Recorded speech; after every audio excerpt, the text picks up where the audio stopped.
ಓಂ ಗ್ರಂಥ ಮಹಾತ್ಮೆ.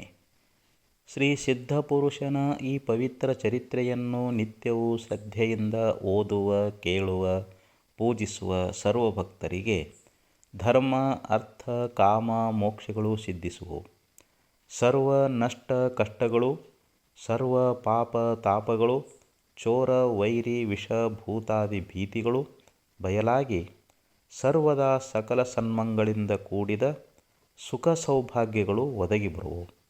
ಗುರುಕೃಪಾಪೂರ್ವಕ ಶ್ರವಣ ಮಾಡುವುದರಿಂದ ಶಾಂತಿ, ದಾಂತಿ, ವಿವೇಕ, ಜ್ಞಾನ, ಸದ್ಭಕ್ತಿಗಳು ಸಂಪ್ರಾಪ್ತವಾಗುವು. ಈ ಗ್ರಂಥವನ್ನು ತನ್ನ ಇಷ್ಟದೇವತಾ ಮಂತ್ರದೊಡನೆ ಗಂಧ, ಅಕ್ಷತೆ, ಧೂಪ, ದೀಪ, ನೈವೇದ್ಯಗಳಿಂದ ಪೂಜಿಸಿ ಪ್ರತಿ ಅಧ್ಯಾಯದ ಪ್ರಾರಂಭದಲ್ಲಿ ಗ್ರಂಥ ಮಹಿಮೆಯನ್ನು ಪಠಿಸಿ ಸ್ಮರಿಸಿ ನಂತರ ಪಾರಾಯಣ ಮಾಡಿ ಮಂಗಳ ವಿಭೂತಿ ಪ್ರಸಾದಗಳನ್ನು ಭಕ್ತಿಯಿಂದ ಸ್ವೀಕರಿಸುವುದು ಶಿಷ್ಟರ ಸಂಪ್ರದಾಯವಾಗಿರುವುದು. ಶ್ರೀ ಗಣೇಶಾಯ ನಮಃ. ಶ್ರೀ ಸದ್ಗುರು ಸಿದ್ಧಾರೂಢಾಯ ನಮಃ. 10ನೇ ಅಧ್ಯಾಯ. ಸಮತೆ ಹೊಂದಿದ ಮನಕ್ಕೆ ಜಗದೋಳೇಕ ವಸ್ತು ಕಾಣ್ಬುದು. ಬ್ರಹ್ಮವೇತ ಅವಿಕೃತತ್ವದಿ ಸರ್ವಭಾವದೊಳಿರುವುದು. ಇಂಥ ಸಚ್ಚಿತ್ಸು ಪೂರ್ಣ ಸುಖಮಯ ತನು ಸಿದ್ಧ ಗುರುವಿನದು. ಸಂತಸದಲವನನ್ನು ಭವಿಸಿದೊಡ ಏಕರೂಪವು ತಿಳಿಯುವುದು.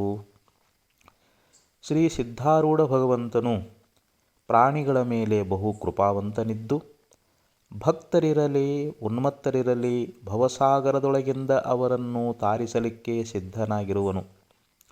ಆತನು ಜ್ಞಾನಬೋಧದ ಸಾಗರನಿರುವನು. ಸಂಸಾರ ನದಿಯ ಆಚೆ ದಂಡೆಯಾಗಿಯೂ ಮತ್ತು ಸರ್ವ ಜಗತ್ತಿನ ಆದ್ಯಗುರುವಾಗಿಯೂ ಇರುತ್ತಾನೆ. ಆ ಸದ್ಗುರುವಿನ ಚರಿತ್ರವನ್ನು ಶ್ರವಣ ಮಾಡುತ್ತಿರುವಾಗೆ ದೋಷಗಳು ಸರ್ವತ್ರ ನಾಶವಾಗುತ್ತವೆ. ಅನನ್ಯ ಭಾವದಿಂದ ಆತನ ನಾಮವನ್ನು ಸ್ಮರಿಸಿದರೆ ಸಂಸಾರ ವಾರ್ತೆಯೇ ಉಳಿಯಲಾರದು. ಹಿಂದಿನ ಅಧ್ಯಾಯದಲ್ಲಿ ಸಿದ್ಧಗುರುಗಳು ಮಂಗಲಗಿರಿಯ ಮೇಲೆ ಮಾಡಿದ ಅಪೂರ್ವ ಚರಿತ್ರೆಯನ್ನು ಶ್ರೋತಾಜನರು ಕೇಳಿರುವರು. ಅನಂತರ ಮಂಗಲಗಿರಿಯಿಂದ ಇಳಿದು ಬರುವಾಗ ಸಿದ್ಧದಯಾಘನನು ಒಂದು ಗುಹೆಯೊಳಗೆ ಸೋಮೇಶ್ವರನೆಂಬ ನಾಮ ಉಳ್ಳ ಒಬ್ಬ ಬ್ರಾಹ್ಮಣನನ್ನು ಕಂಡರು. ಆತನು ಕುಕ್ಕುಟನಾಥಕಲ್ಪ, ಪರ್ವತಕಲ್ಪ, ಮೂಲಿಕಾರಸವಾದ, ವಶ್ಯಾಕರ್ಷಣಾದಿ ಕ್ಷುದ್ರ ಸಿದ್ಧಿಗಳನ್ನು ಪಡಿಸುತ್ತಿದ್ದನು. ಆ ಬ್ರಾಹ್ಮಣನ ಇಂಥ ಕರ್ಮವನ್ನು ನೋಡಿ ಸಿದ್ಧರು ಅವನ ಮೇಲೆ ದಯವುಳ್ಳವರಾಗಿ ಇದೇನು ಕರ್ಮ ಮಾಡುವಿ ಎಂದು ಕೇಳಿದರು. ಮತ್ತು ಅಂದದ್ದೇನೆಂದರೆ, ನೀನು ಬ್ರಾಹ್ಮಣ ಯೋನಿಯೊಳಗೆ ಹುಟ್ಟಿ ಈ ಅಯೋಗ್ಯ ಕೆಲಸಗಳನ್ನು ಮಾಡುವುದೋ? ಈ ಕ್ಷುದ್ರ ಕಾರ್ಯಗಳನ್ನು ಮಾಡಿ ವ್ಯರ್ಥವಾಗಿ ಸ್ವಧರ್ಮದಿಂದ ಭ್ರಷ್ಟನಾಗುವಿ. ಕಲ್ಪವೃಕ್ಷವು ಅಂಗಳದಲ್ಲಿರುವಾಗ ಅದನ್ನು ಛೇದಿಸಿ ಕಂಟಕ ವೃಕ್ಷವನ್ನು ಹಚ್ಚುವುದು ಸರ್ವಥಾ ನಿಂದೆಗೆ ಪಾತ್ರನಾಗುವನು. ಇಂಥ ಶಾಸ್ತ್ರಗಳನ್ನು ಪಠಿಸಿದರೂ ಪೂರ್ವ ಪುಣ್ಯದ ಸಂಚಯವಿದ್ದ ವಿನಃ ಇವು ಸಿದ್ಧಿಸಲಾರವು. ಈ ಹೇತುವಿನಿಂದಾದರೂ ಪುಣ್ಯ ಮಾಡಲಿ ಎಂದು ಇವು ಬರೆದಿರುತ್ತವೆ. ಪುಣ್ಯ ಕರ್ಮದ ಆಚರಣೆಯಿಂದ ಶ್ರೌತ ಸ್ಮಾರ್ತ ಕರ್ಮಗಳನ್ನು ಮಾಡುವವರು ದೇಹಪಾತವಾದ ಮೇಲೆ ಪುಣ್ಯಲೋಕಕ್ಕೆ ಹೋಗಿ ಅಲ್ಲಿ ಕೆಲವು ಕಾಲ ಸುಖವನ್ನು ಅನುಭವಿಸಿ ಪುಣ್ಯಕ್ಷಯವಾದ ಕೂಡಲೇ ಈ ಲೋಕಕ್ಕೆ ಪುನಃ ಬರುವರು. ಅವರಿಗೆ ಸಹ ಈ ಜನ್ಮ ಮರಣರೂಪ ದುಃಖ ತಪ್ಪುವುದಿಲ್ಲ. ಹೀಗಿರುವಾಗ ಇಂಥ ಪಾಪಕರ್ಮಗಳನ್ನು ಮಾಡುವವನಿಗೆ ಸುಖವು ಹೇಗೆ ಸಿಕ್ಕೀತು? ಈ ಕರ್ಮಗಳಿಂದ ನೀನು ಮುಂದೆ ನಿಶ್ಚಯವಾಗಿ ನರಕಕ್ಕೆ ಗುರಿಯಾಗುತ್ತಿ ಎಂದು ಹೇಳಿದ್ದು ಕೇಳಿ ಆ ಬ್ರಾಹ್ಮಣನು ವಿಚಾರಯುಕ್ತನಾಗಿ, ಹೇ ಮಹಾತ್ಮರೇ, ನಾನು ಮೂಢಮತಿ ಇದ್ದು ಈ ಶಾಸ್ತ್ರಗಳ ದುಸ್ಥಿತಿಯನ್ನು ತಿಳಿಯಲಿಲ್ಲ ಎಂದು ಅಂದನು. ಅದಕ್ಕೆ ಸಿದ್ಧಗುರುಗಳು, ಎಲೈ ಬ್ರಾಹ್ಮಣನೇ, ಗುರುವನ್ನು ಪರೀಕ್ಷಿಸದೆ ಆತನನ್ನು ಶರಣ ಹೊಕ್ಕದ್ದು ತಪ್ಪು ನಿನ್ನದೇ ಅದೇ ಎಂದು ನುಡಿಯಲು ಆ ಬ್ರಾಹ್ಮಣನು, ಈಗ ಈ ದೋಷ ಪರಿಹಾರಾರ್ಥವಾಗಿ ನಾನು ಏನು ಪ್ರಾಯಶ್ಚಿತ್ತ ಮಾಡಿಕೊಳ್ಳಲಿ ಎಂದು ಕೇಳಿದನು. ಆಗ ಸಿದ್ಧಾರೂಢರು, ನೀನು ಈ ಪ್ರಾಯಶ್ಚಿತ್ತಾರ್ಥವಾಗಿ ನಿತ್ಯ ಗಾಯತ್ರಿ ಮಂತ್ರವನ್ನು 24,000 ಸರ್ತಿ ಜಪಿಸಬೇಕು. ಈ ಪ್ರಕಾರ ನಿತ್ಯ ಜಪಿಸಿದೆಯೆಂದರೆ ನೀನು ಚಿತ್ತಶುದ್ಧಿಯನ್ನು ಹೊಂದಿ ಸ್ವರೂಪಾನಂದವನ್ನು ಪಡಕೊಳ್ಳುವಿ ಎಂದು ನುಡಿದರು. ಆಗ ಬ್ರಾಹ್ಮಣನು ಸದ್ಗುರು ವಚನಕ್ಕನುಸರಿಸಿ ಆ ಪುಸ್ತಕಗಳನ್ನು ವಿಸರ್ಜಿಸಿ ಆಮೇಲೆ ಸಿದ್ಧರಿಗೆ ನಮಸ್ಕಾರ ಮಾಡಿ ಸ್ವಸ್ಥಾನಕ್ಕೆ ತೆರಳಿದನು. ಸದ್ಗುರುಗಳಾದರೂ ಅಲ್ಲಿಂದ ಹೊರಟು ಗ್ರಾಮ ನಗರಾದಿಗಳನ್ನು ನೋಡುತ್ತಾ ಕಷ್ಟ ದುಃಖಗಳನ್ನು ಸಹನ ಮಾಡುತ್ತಾ ಆದವಾನಿ ಪಟ್ಟಣಕ್ಕೆ ಬಂದರು. ಅಲ್ಲಿ ಒಂದು ಗುಡ್ಡದ ಮೇಲೆ ಬಾಳೆಕೊಳವೆಂಬ ಸ್ಥಾನದಲ್ಲಿ ಮಹಾಸತ್ಪುರುಷರೆಲ್ಲ ಕೂಡಿರುವರು. ಆ ಸ್ಥಾನಕ್ಕೆ ಅವಧೂತರು ಪ್ರಾಪ್ತರಾದರು. ಅಲ್ಲಿ ಸಿದ್ಧನಾಥರು 3 ತಿಂಗಳು ಇದ್ದು ನಿತ್ಯ ಬ್ರಹ್ಮ ಜಿಜ್ಞಾಸೆಯನ್ನು ನಡೆಸುತ್ತಾ ಮುಮುಕ್ಷುಗಳ ಸಂಶಯ ದೋಷಗಳನ್ನು ಆನಂದದಿಂದ ಪರಿಹರಿಸುತ್ತಿದ್ದರು. ಒಂದು ದಿವಸ ಸಿದ್ಧಾರೂಢರನ್ನು ಕುರಿತು ಒಬ್ಬ ಶಿಷ್ಯನು, ನಾನು ಎಂದು ಪ್ರತ್ಯಕ್ಷ ಈ ದೇಹಕ್ಕೆ ಅನ್ನುತ್ತಿರುವಾಗ ಆತ್ಮವೆಂದು ಈ ದೇಹಕ್ಕೆ ಅನ್ನ ಬೇಕಲ್ಲದೆ ಮತ್ಯಾವುದಕ್ಕೆ ಅನ್ನ ಬೇಕು ಎಂದು ಪ್ರಶ್ನೆ ಮಾಡಲು ಸಿದ್ಧರು ಅನ್ನುತ್ತಾರೆ, ಈ ದೇಹವು ಸಂಪೂರ್ಣವಾಗಿ ಧಾತುಮಯವಿರುವುದು. ಆ ಧಾತುಗಳಾದರೋ ಅನ್ನದ ಪರಿಣಾಮವಿರುವವು. ಆದ್ದರಿಂದ ಈ ಶರೀರಕ್ಕೆ ಅನ್ನಮಯ ಶರೀರವೆನ್ನುತ್ತಾರೆ. ಶ್ಲೋಕ: ಪಂಚಾತ್ಮಕಂ ಪಂಚಸು ವರ್ತಮಾನಂ ಷಡಾಶ್ರಯಂ ಷಡ್ಗುಣಯೋಗಯುಕ್ತಂ ತಂ ಸಪ್ತಧಾತುಂ ತ್ರಿಮಲಂ ತ್ರಿಯೋನಿಂ ಚತುರ್ವಿಧಾಹಾರಮಯಂ ಶರೀರಂ. ಈ ಪ್ರಕಾರವಿರುವ ಈ ಶರೀರದೊಳಗಣ ತತ್ವಗಳನ್ನು ತನಗೆ ಪ್ರತ್ಯೇಕವಾಗಿ ನೋಡುವವನೇ ಚೈತನ್ಯಾತ್ಮನಾದ ಅಶರೀರ ಬ್ರಹ್ಮಸ್ವರೂಪನು. ಆ ಬ್ರಹ್ಮವನ್ನೇ ನಿರಂತರ ಲಕ್ಷಿಸಬೇಕು. ಅದು ಹೇಗೆ ಮಾಡಬೇಕು ಎಂದು ಕೇಳುವೆಯಾದರೆ ಹೇಳುತ್ತೇನೆ ಕೇಳು. ಪೃಥ್ವ್ಯಾಪ್ತೇಜ ವಾಯು ಆಕಾಶ ಈ ಪಂಚಭೂತಗಳಿಂದಲೇ ವ್ಯವಹಾರವೆಲ್ಲ ನಡೆಯುತ್ತಿರಬೇಕು ಎಂದು ಪರಮಾತ್ಮನು ಏನು ಮಾಡಿದನೆಂದರೆ, ಪ್ರತಿ ಒಂದು ಭೂತದ 2 ಭಾಗ ಮಾಡಿ ಪ್ರಥಮ ಭಾಗ ಆಶ್ರಯಕ್ಕೆ ಇಟ್ಟು 2ನೇ ಭಾಗದ 4 ಅಂಶಗಳನ್ನು ಮಾಡಿ ಒಂದೊಂದನ್ನು ಇತರ ಭೂತಗಳ ಆಶ್ರಯ ಭಾಗಕ್ಕೆ ಸೇರಿಸಿಬಿಟ್ಟನು.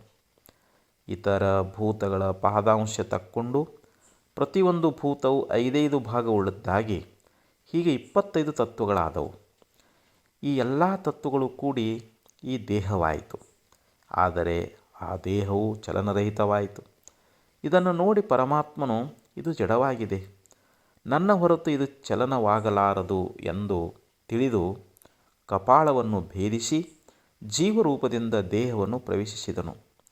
ಅಲ್ಲಿ ಶರೀರದ ಅಭಿಮಾನವನ್ನು ಹಿಡಿದು ಸ್ಥೂಲ ಭೋಗಗಳನ್ನು ಭೋಗಿಸಿ ಅದು ಲಯವಾದ ಕೂಡಲೇ ಸುಷುಪ್ತಿಯೊಳಗೆ ಹೋಗಿ ಆನಂದಮಯನಾಗುವನು. ಈ ಪ್ರಕಾರ 3 ಅವಸ್ಥೆಗಳಲ್ಲಿ ತಾನು ಸಾಕ್ಷಿ ರೂಪದಿಂದ ನೋಡುತ್ತಿದ್ದು ಅಂತಹ ತನಿಗೆ ಸ್ಥೂಲ ದೇಹದ ಮಾತ್ರ ನಿತ್ಯ ಸಂಬಂಧವೆಂಬ ಮಾತು ಎಲ್ಲಿಯದು? ಆಗ ಶಿಷ್ಯನು ಹೇಳುತ್ತಾನೆ, ಗುರುಗಳೇ, ಹಾಗಾದರೆ ಪಂಚಭೂತಗಳು ಸ್ಥೂಲ ದೇಹಕ್ಕೆ ಸಂಬಂಧವು ಹೇಗಾಗುವುದು? ಇದಕ್ಕೆ ಸದ್ಗುರುಗಳು ಪ್ರತ್ಯುತ್ತರ ಕೊಡುತ್ತಾರೆ.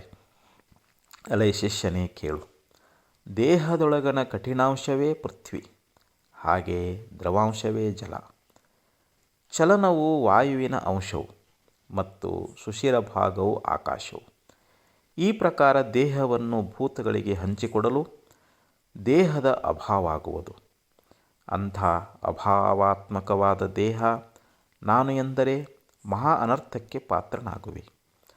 ಆಗ ಶಿಷ್ಯನು ಕೈಗಳನ್ನು ಜೋಡಿಸಿ, ಹೇ ಗುರುನಾಥನೇ, 25 ತತ್ವಗಳಿಂದ ಕೂಡಿದ ಈ ದೇಹಕ್ಕೆ ಪ್ರತ್ಯೇಕವಾಗಿ ನಾನು ಚೈತನ್ಯ ರೂಪನಿರುವೆನು ಎಂದು ತಮ್ಮ ಕೃಪೆಯಿಂದ ತಿಳಿದು ನಾನು ಧನ್ಯನಾದೆನು ಎಂದು ನುಡಿಯುವಾಗ್ಗೆ ಆನಂದಾಶ್ರುಗಳನ್ನು ಸುರಿಸುತ್ತಿದ್ದನು. ಆಗ ಸದ್ಗುರುಗಳು ಅವನಿಗೆ ಆಶೀರ್ವಾದ ಕೊಟ್ಟು ಕಳುಹಿಸಿದರು. ಅಲ್ಲೇ ಇದ್ದ ಒಬ್ಬ ಕುಷ್ಠರೋಗಿಯು ಸದ್ಗುರುನಾಥರ ಸಮೀಪ ಬಂದು, ಹೇ ದಯಾಳುವೆ, ಆ ಶಿಷ್ಯನ ಸಂಶಯ ರೂಪ ಮನೋರೋಗವನ್ನು ನೀವು ನಾಶ ಮಾಡಿದಿರಿ. ಹಾಗೆ ನನ್ನ ಕುಷ್ಠರೋಗವನ್ನಾದರೂ ಪರಿಹರಿಸಿ ಎಂದು ಬಹುದೈನ್ಯ ಭಾವದಿಂದ ನಮಿಸಲು ಸಿದ್ಧರು ಆತನಿಗೆ ಯಥೋಕ್ತ ಪಂಚಾಕ್ಷರಿ ಮಂತ್ರವನ್ನು ಉಪದೇಶಿಸಿ ಆಮೇಲೆ ಪಾದೋದಕವನ್ನು ಸ್ನಾನ ಮಾಡಿಸಲು ಬಹಳ ಚಮತ್ಕಾರವಾಯಿತು. ಕುಷ್ಠರೋಗವು ಕೂಡಲೇ ಪರಿಹಾರವಾಗಿ ಆತನು ದಿವ್ಯ ದೇಹವನ್ನು ಹೊಂದಿದನು. ಈ ಚಮತ್ಕಾರಿಕ ಲೀಲೆಯನ್ನು ಕೇಳಿದ ಜನರೆಲ್ಲರೂ ಸಿದ್ಧನ ಕಡೆಗೆ ಓಡಿ ಬಂದರು. ಬಹುಜನರು ಕೂಡಿದರೆಂತ ತಿಳಿದು ಅವಧೂತರು ಆ ಸ್ಥಾನ ಬಿಟ್ಟು ಹೋದರು. ಪ್ರಾರಬ್ಧವೆಂಬ ವಾಯು ಆ ದೇಹಪರ್ಣವನ್ನು ಹಾರಿಸಿಕೊಂಡು ಹೋಯಿತು. ಅನೇಕ ಗ್ರಾಮ ನಗರಗಳನ್ನು ನೋಡುತ್ತಾ ನೋಡುತ್ತಾ ಸಿದ್ಧರು ವಿಜಾಪುರಕ್ಕೆ ಬಂದು ಅಲ್ಲಿ ಅನೇಕ ಲೀಲೆಗಳನ್ನು ತೋರಿಸಿದರು. ಬಾಂಗಿಯವರ ಮನೆ ಮುಂದೆ ಮಹಾತ್ಮರು ಕ್ಷಣವತ್ತು ನಿಂತಿರಲು ಮನೆಯೊಳಗಿಂದ ಒಬ್ಬನು ಬಂದು ಸಿದ್ಧರನ್ನು ಕಂಡು, ಈತನು ನಮ್ಮಲ್ಲಿ ಸೇವೆಯನ್ನು ಮಾಡಲಿಕ್ಕೆ ಯೋಗ್ಯನಿದ್ದಾನೆ ಎಂದು ಆಲೋಚಿಸಿ ಸಿದ್ಧರಿಗೆ ಒಂದು ರೊಟ್ಟಿ ತುಂಡು ಕೊಟ್ಟು ಅನ್ನುತ್ತಾನೆ, ಇಗೋ ನೋಡು, ಈ ರಾಶಿಯೊಳಗಣ ಸೆಗಣಿಯನ್ನು ಆ ತಿಪ್ಪೆಗೆ ಚೆಲ್ಲು. ಇದನ್ನು ಕೇಳಿ ಸಿದ್ಧರು ಬಿಟ್ಟು ಹೋಗಿ ಮತ್ತೊಬ್ಬ ಗೃಹಸ್ಥನ ಬಾಗಿಲ ಮುಂದೆ ಭಿಕ್ಷೆಗಾಗಿ ನಿಂತಿರಲು ಆತನು ಇವರನ್ನು ನೋಡಿ ಈ ಕೆಸರನ್ನು ತೆಗೆದು ಹಾಕಲಿಕ್ಕೆ ಈತನು ಚಲೋ ಸಿಕ್ಕಿದನು ಎಂದು ಚಿಂತಿಸಿ ಸಿದ್ಧರನ್ನು ಕುರಿತು, ನಿನಗೆ ರೊಟ್ಟಿ ಬೇಕೇನು ಎಂದು ಕೇಳಲು ಸಿದ್ಧರು ತಲೆಯನ್ನು ಹಾಕಿದರು. ಕೂಡಲೇ ಆ ಗೃಹಸ್ಥನು ಒಂದು ಅರ್ಧ ರೊಟ್ಟಿ ತಂದು ಸಿದ್ಧರ ಕೈಯಲ್ಲಿ ಹಾಕಿ, ನೋಡು, ಈ ಕೆಸರನ್ನು ಆ ಬಾಗಿಲಿನ ಹೊರಗೆ ಚೆಲ್ಲು ಎಂದು ಹೇಳಿದನು. ಸಿದ್ಧರು ಹಾಗೇ ಮಾಡಲಾರಂಭಿಸಿದರು. ಆದರೆ ಆ ಮನುಷ್ಯನು ಮನೆಯೊಳಗೆ ಹೋದ ಕೂಡಲೇ ಸಿದ್ಧರು ಅಲ್ಲಿಂದ ಹೊರಟು ಹೋದರು. ತಾಸಬಾವಡಿಗೆ ಹೋಗಿ ಅಲ್ಲಿ ವಿಶ್ರಮಿಸುತ್ತಿರುವಾಗ ರಾತ್ರಿಯಾಗುತ್ತಲೇ ಒಬ್ಬ ಮನುಷ್ಯನು ಬಂದು, ಅಪ್ಪ, ಊಟ ಆಗಲಿಲ್ಲವೇ ಎಂದು ಕೇಳಲು ಮಹನೀಯರು ಇಲ್ಲವೆಂತ ಮಸ್ತಕದಿಂದ ಸಂಜ್ಞೆಯನ್ನು ಮಾಡಿದರು. ಆಗ ಅವನು, ಊಟ ಮಾಡಿಸುತ್ತೇನೆಂದು ಸಿದ್ಧಾರೂಢರನ್ನು ಮನೆಗೆ ಕರಕೊಂಡು ಹೋಗಿ ತಂಗಳ ಅನ್ನವನ್ನು ಉಣಿಸಿ, ಜುಮ್ಮಾ ಮಸೀದಿಗೆ ಬಾ, ನಡಿ, ಅಲ್ಲಿ ನಾಚು ಆಗುತ್ತದೆ, ನೋಡೋಣ ಎಂದು ಹೇಳಿ ಕರಕೊಂಡು ಹೋದನು. ಅಲ್ಲಿ ಹೋದ ಕೂಡಲೇ ಆ ಮಂದಮತಿಯು ಮಹಾತ್ಮರ ಕೈಯಲ್ಲಿ ಒಂದು ಹಿಲಾಲ ಕೊಟ್ಟು, ಇದನ್ನು ಹಿಡ್ಕೊಂಡು ಇಲ್ಲೇ ನಿಂತಿರು ಎಂದು ಹೇಳಲು ಸಿದ್ಧರು ಒಪ್ಪಿ ಆ ಮಸಾಲೆ ಹಿಡಿದುಕೊಂಡು ನಿಂತರು. ಆಗ ಸಿದ್ಧರು ಅಂದುಕೊಳ್ಳುತ್ತಾರೆ, ನಾನೇ ಎಲ್ಲರಿಗೆ ಶ್ರೇಷ್ಠನು, ಯಾಕೆಂದರೆ ನನ್ನ ಪ್ರಕಾಶದಿಂದ ಈ ಜಗದ ಆಟ ನಡೆಯುವುದು. ಕೆಲವು ಹೊತ್ತಿನ ಮೇಲೆ ಸಿದ್ಧರಿಗೆ ನಿದ್ರೆ ಬರಲು ಮಸಾಲೆಯು ಕೆಳಗೆ ಬಿತ್ತು.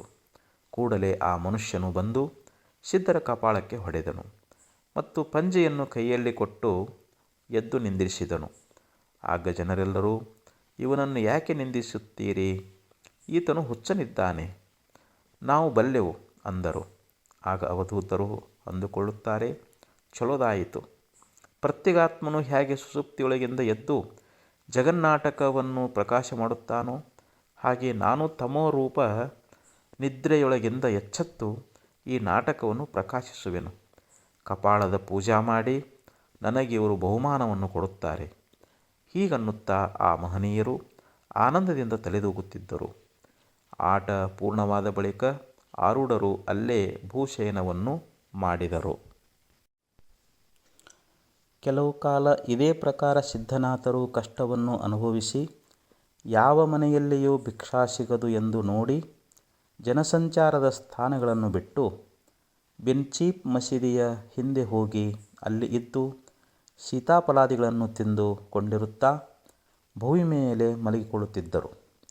ಅನ್ನ ವಸ್ತ್ರದ ಚಿಂತೆಯಿಲ್ಲದೆ ಪೂರ್ಣ ವೈರಾಗ್ಯವು ಸಿದ್ಧಿಸಲಾಗಿ ಮನಸ್ಸು ಏಕಾಗ್ರವಾಗಿ ಸ್ವರೂಪದಲ್ಲಿ ಚಿತ್ತವು ಲೀನವಾಗಿ ಶಾಂತಿ ಹೊಂದಿತು. ಇವರನ್ನು ನೋಡಿ ತ್ರಿಗುಣಾತ್ಮಕ ಜನರು ತಮ್ಮ ತಮ್ಮ ಗುಣಾನುಸಾರವಾಗಿ ಮಾತಾಡುತ್ತಿದ್ದರು.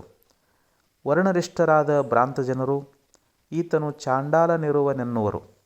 ರಾಜಸ ಗುಣದವರು ಇವನು ಹುಚ್ಚನಿರುವನು ಎಂದು ನುಡಿಯುವರು. ಆದರೆ ಸತ್ವಗುಣಯುಕ್ತರಾದ ಸ್ತ್ರೀಯರು ಈತನ ಪ್ರಾರಬ್ಧವು ದುರ್ಧರವದೆ, ಜನರ ಸಂಘವನ್ನು ತ್ಯಾಗ ಮಾಡಿಸಿ ಅನ್ನ ಕೊಡದೆ ಇವನನ್ನು ವನದೊಳಗೆ ತಿರುಗಾಡಿಸುತ್ತದೆ.